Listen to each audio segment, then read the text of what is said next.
Hi all, welcome back to my channel Suji's home cooking. ಇವತ್ತಿನ recipe ಬಂದು sweet pongal.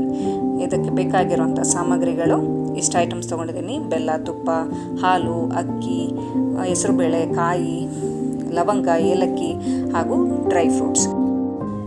ಇಲ್ಲಿ ನಾನೊಂದು ಬಾಣಲೆ ತೊಗೊಂಡಿದ್ದೀನಿ. ಆ ಬಾಣಲೆಗೆ ಒಂದು ಕಪ್ ಅಳತೆಯಲ್ಲಿ ಒಂದು 3/4 ಹೆಸರುಬೇಳೆ ತೊಗೊಂಡಿದ್ದೀನಿ. ಅದನ್ನು ಕಂದು ಬಣ್ಣದವ್ರಿಗೆ ಹುರಿದು ಒಂದು ಪಾತ್ರೆಗೆ ಟ್ರಾನ್ಸ್ಫರ್ ಮಾಡ್ಕೊತಾ ಇದ್ದೀನಿ. ಈಗ ಅದೇ ಪಾತ್ರೆಗೆ 1 ಕಪ್ನಷ್ಟು ಅಕ್ಕಿನ ತೊಗೊಳ್ತಾ ಇದ್ದೀನಿ, ದಪ್ಪ ಅಕ್ಕಿನ. ಇದನ್ನು ನೀಟಾಗಿ ವಾಶ್ ಮಾಡಿಕೊಂಡು ಅದನ್ನು ಕುಕ್ಕರಿಗೆ ಹಾಕ್ತಾ ಇದ್ದೀನಿ. ಇದನ್ನು ಮೆತ್ತಗೆ ಬೇಯಿಸ್ಕೋಬೇಕಾಗತ್ತೆ. ಸೊ ಈಗ ಕುಕ್ಕರಿಗೆ ಟ್ರಾನ್ಸ್ಫರ್ ಮಾಡಿಬಿಟ್ಟು ಅದಕ್ಕೆ 1:3 ರೇಷಿಯೋದಲ್ಲಿ ನೀರನ್ನ ಹಾಕಬೇಕಾಗತ್ತೆ. ಇಲ್ಲಿ ನೀರನ್ನ ಹಾಕ್ತಾ ಇದ್ದೀನಿ. ಜೊತೆಗೆ ಒಂದು ಚಿಟಿಕೆಯಷ್ಟು ಉಪ್ಪು ಹಾಕ್ತಾ ಇದ್ದೀನಿ.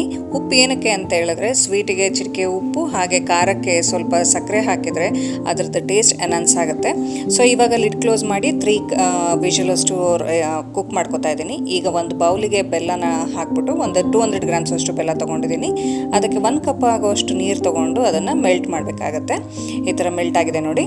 ಈಗ ಈ ಕಡೆ ಕುಕ್ಕರ್ನಲ್ಲಿ ಬೇಳೆ ಮತ್ತು ಅಕ್ಕಿನೂ ಚೆನ್ನಾಗಿ ಬೆಂದಿದೆ. ಅದನ್ನು ಇನ್ನೊಂದು ಬೌಲಿಗೆ ಟ್ರಾನ್ಸ್ಫರ್ ಮಾಡ್ಕೊತಾ ಇದ್ದೀನಿ.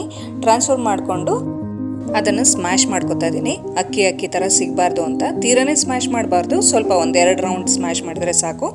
ಈಗ ಕರಗಿಸಿರೋ ಅಂಥ ಬೆಲ್ಲದ ನೀರನ್ನು ಅದಕ್ಕೆ ಶೋಧಿಸ್ಕೊತಾ ಇದ್ದೀನಿ. ಯಾಕೆಂದರೆ ಅದರಲ್ಲಿ ಡಸ್ಟ್ ಪಾರ್ಟಿಕಲ್ಸ್ ತುಂಬ ಇರುತ್ತೆ. ಅದನ್ನು ಶೋಧಿಸ್ಕೊಂಡ್ರೆ ಕ್ಲೀನ್ ಆಗುತ್ತೆ. ಈಗ ನಾನು ಅದಕ್ಕೆ 1 ಕಪ್ ಆಗುವಷ್ಟು ಹಾಲನ್ನ ಸೇರಿಸ್ಕೊತಾ ಇದ್ದೀನಿ. ಈಗ ಅದನ್ನು ಬೇಯಲಿಕ್ಕೆ ಬಿಡ್ತಾ ಇದ್ದೀನಿ.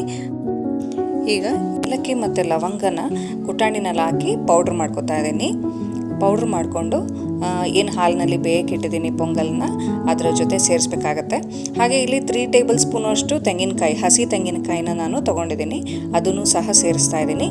ಸೇರಿಸ್ಬಿಟ್ಟು ಸ್ಟಿರ್ ಮಾಡಿ ಒಂದು 2 ಮಿನಿಟ್ಸ್ ಬೇಯಲಿಕ್ಕೆ ಬಿಡ್ತಾ ಇದ್ದೀನಿ.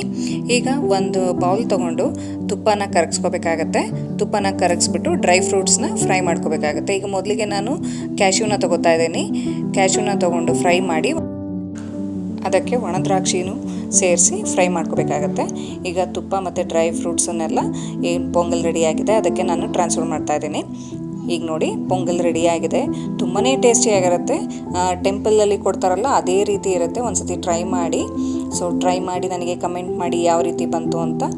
ಮತ್ತೆ ನಿಮ್ಮನ್ನು ಭೇಟಿ ಆಗ್ತೀನಿ ಒಂದು ಹೊಸ ರೆಸಿಪಿ ಜೊತೆ. Until then, happy cooking.